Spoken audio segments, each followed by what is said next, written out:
nak tengok lagi kan ni. Kok, nanti kok betul itu. Menang dulu. Kalau misalnya deh ni, kamera tuan tu. Asyik betul tak? Asyik betul tak? Orang sepi tu kamera mana deh? Asyik betul tangan kamera mana?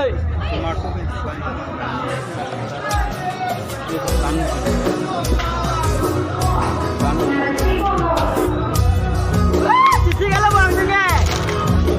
Oh, cici sang kan dia.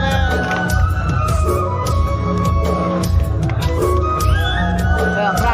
Apa ke kan ni? Binti apa? Tokok, oi. Tokok kan.